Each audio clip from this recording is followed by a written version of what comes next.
and civil society organizations, thank you for being here also today, who have taken time to meet with us over the last 9 weeks. And to colleagues, of course, colleagues of the EU delegation, thank you, Kathy, for being here, EU member states embassies, and those of Canada, Norway, and Switzerland for their cooperation also. Second, a brief reminder of our mandates. We are here because INEC invited the EU to deploy an election observation mission. Our mandate is to observe the electoral process, to offer an independent and impartial assessment, and to make recommendations for future elections. The mission is independent in its finding from the EU delegation, EU member states, and EU institutions.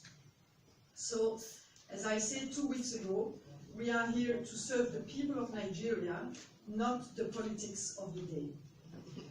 On the 9th of March, we had 73 observers following voting, counting, and collation of results in 22 states in all 6 geopolitical zones.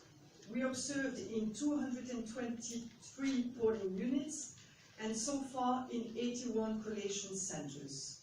We are still observing the collation of results for the moment. So to our assessment of the 9 March election. Although election operation improved, the elections were also marked by an overall low turnout and violence, including against elections officials and voters. Elections should be occasion of peaceful participation, when voters are able to freely choose who they would like to represent them in office. It is with both great sorrow and with condolences to those who have lost loved ones that we note that election-related violences had led to the death of far too many Nigerians. It is deeply troubling, and those responsible must be held to account. On election day on the 9th March, polling procedures were assessed by our observers more positively than during the presidential and National Assembly elections. Most polling units visited opened on time or less than 30 minutes late, and the procedures for the accreditation of voters were significantly improved. However, at 8 polling units observed, we saw indications of vote buying. 8 cases of obvious underage voting were also observed. Our observers saw that the counting of ballots was transparent overall. Positively, in almost all cases, party agents received copies of the result forms, although they were often not displayed. The environment for these elections has been difficult, with cases of violence and intimidation, including attacks on election administration officials. Security agencies have an important role to play in helping safeguard voters and all involved in an election. However, citizen observers reported being obstructed by military and security agents. Observers, including EU observers, were denied access to collation centers in rivers, apparently by military personnel. This lack of access for observers compromises transparency and trust in the process. In rivers, INEC yesterday suspended until further notice the election due to violence in polling units and collation centers, staff being taken hostages, and election materials, including results sheets, seized or destroyed by unauthorized persons. There is no doubt that the electoral process there was severely compromised. On election day, in 5 states, journalists from respected media houses were obstructed from reporting in areas with a history of electoral problems, including parts of rivers, or were attacked while trying to report on electoral malpractices. Such incidents limit scrutiny and therefore transparency of the process. Going back to the campaign environment, the elections were competitive with overall freedom to campaign. However, there was misuse of incumbency, including on state-owned state media, which prevented a level playing field. In the 2 weeks leading up the state elections, EU observers saw some misuse of state offices and institutional websites being used for campaigning by both APC and PDP incumbent governors. There was also pressure on local media outlets and journalists before election day. State-level media broadcast political debates in 21 states, giving voters the opportunity to directly compare candidates. However, in 11 states, incumbents or their main challengers refused to participate. All 9 state-owned radio stations, monitored by the EU Election Observation Mission, served the interests of incumbent governors. This limited voters' access to impartial information and is not consistent with international standards for access to information and political pluralism in the media. In the fortnight before the state election, 1 journalist was arrested and the regulator closed 1 commercial radio station and issued fines to 45 others, which can lead also to self-censorship. On inclusion of vulnerable groups in the electoral process, although INEC and civil society made efforts to promote inclusion of persons with disabilities, out of more than 20,000 candidates, only 6 with persons with disabilities apparently contested the federal and state-level elections. On 9 March, we saw that INEC's initiative aimed at facilitating the participation of voters with disabilities, such as priority queues and assistive devices, were not consistently implemented in the states visited by EU observers.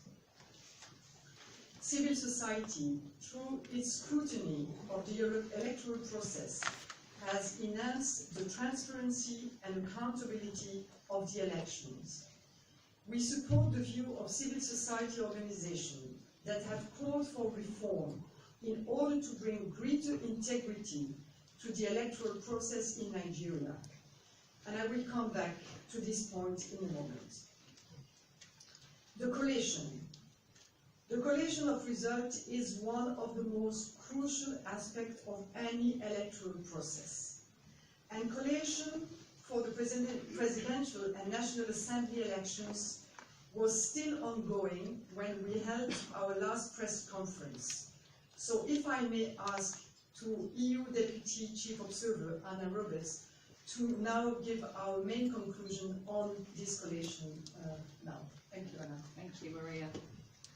So while the National Collation Centre for the presidential election was open to party agents and observers, and the process was continuously televised, our conclusion is that the collation of the federal level results process had many problems.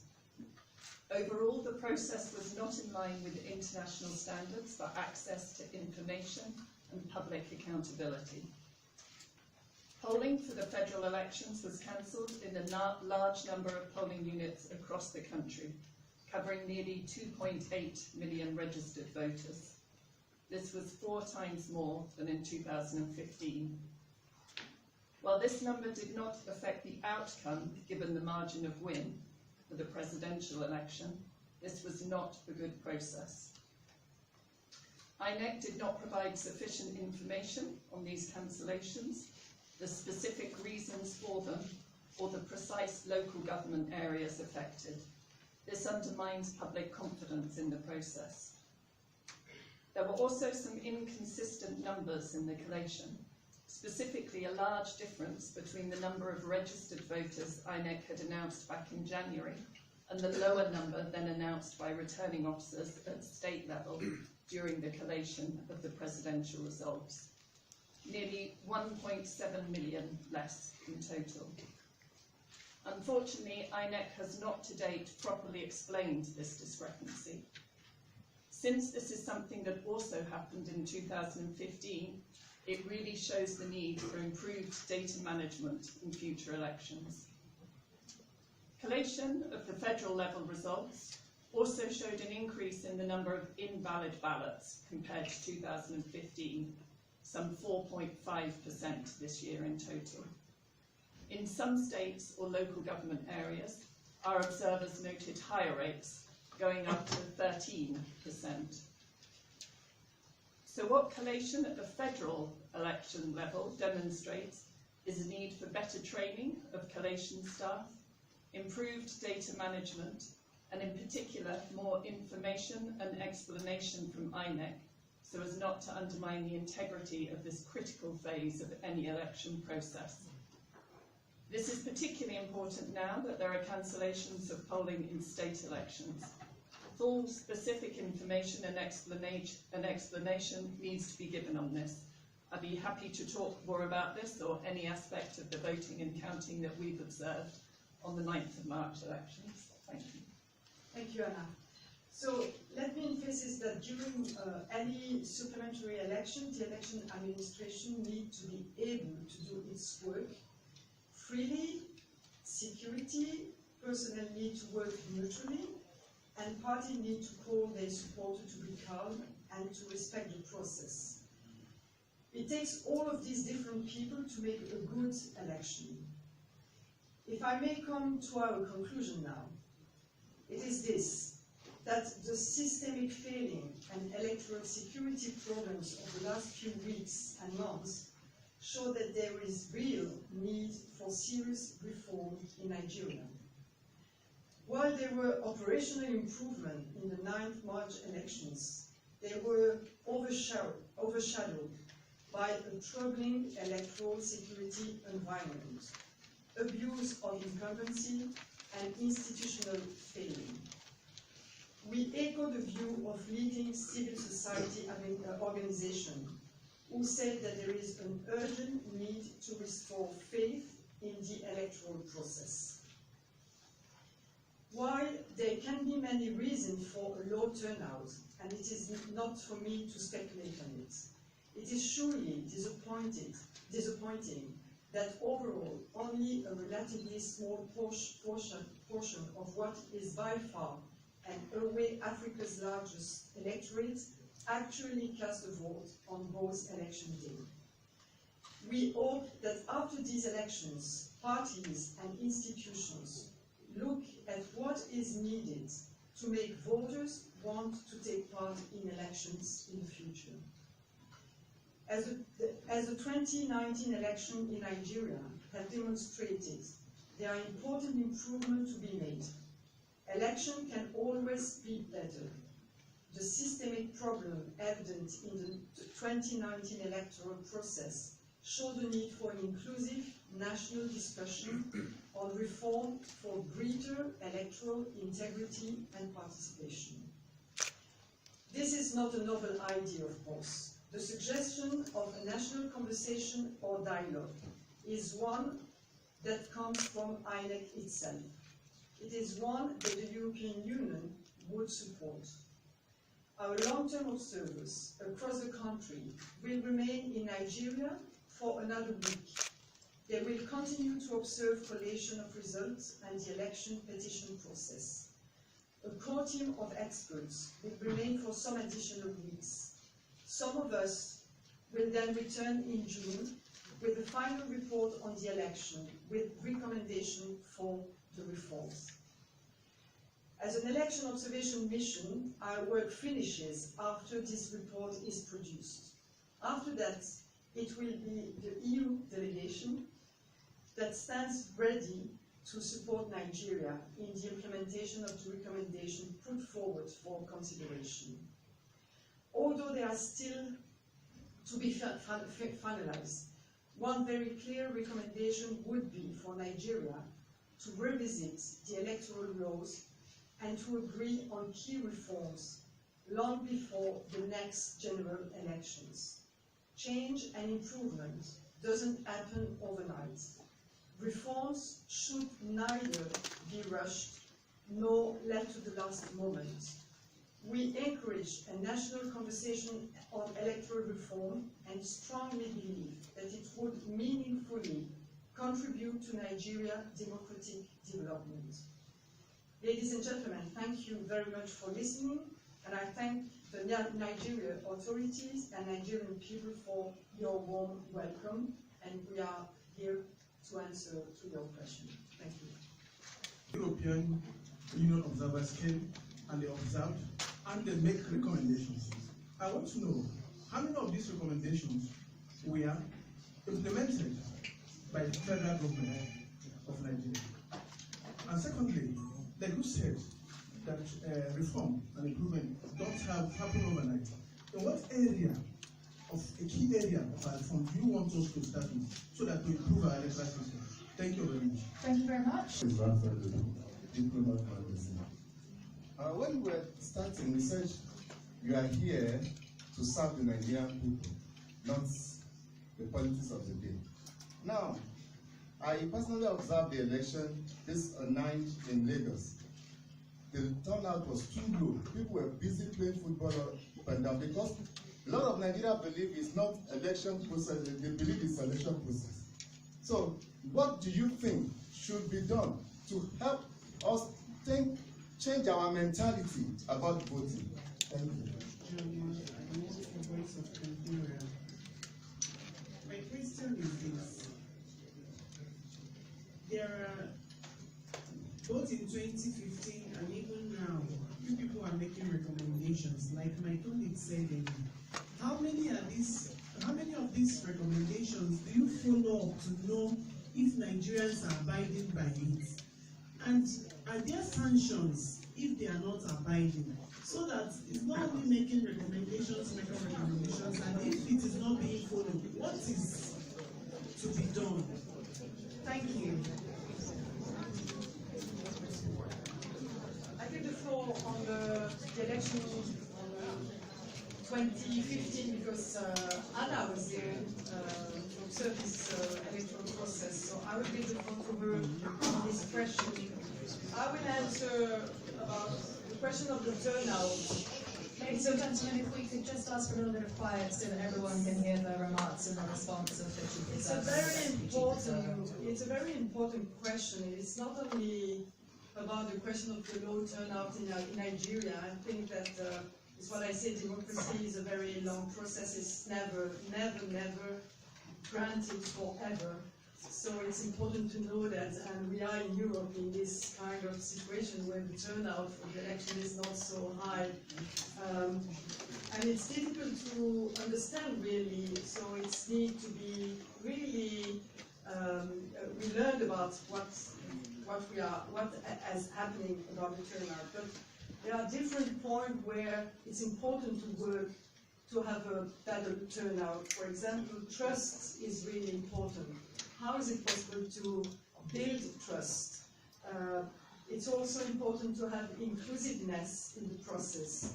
And we didn't spoke about the question of equality for women, but I think it's something that we have to have in this process to allow this turnout. And so inclusiveness is important. Integrity is also important. Responsibility, information, all these things are really important to build trust in the electoral process, and perhaps it's something that has to be addressed during this conference, national discussion that you will have here in your country with civil society, but also with all the stakeholders. There is a shared responsibility on this, and so I really support and encourage this this big discussion that you will have in your country about this future for democracy in Nigeria, but it's not easy. It's really not easy to have an answer on this later now. Thank you, Maria. On the subject of recommendations, after any elections there can always be improvement. So in 2015, the EU Election Observation Mission made 30 recommendations for improvement. These covered a number of different areas. Of course, this election process is ongoing, but from what we see so far in this, only 4 of the 30 recommendations that we made in 2015 have been implemented. 2 of these were priority ones, to do with having continuous voting rather than the separation of accreditation and voting, and also the establishment of time deadlines for pre-election petitions. However, I think what we see from this is that there are a number of other areas for reform that were not addressed. For example, we also recommended that there be more transparency in the results process, including polling unit results being made public after every election process. That's why at this point we think it's critical that Nigeria uses this time ahead of it in order to make reforms so that future elections are better. And as the Chief Observer said, it's critical that this starts early, as it takes time to have the conversations with different stakeholders to work out the best ways forward. And clearly legal reform is a cornerstone in any reform process. We'll take another round of questions. Yes, there's a question.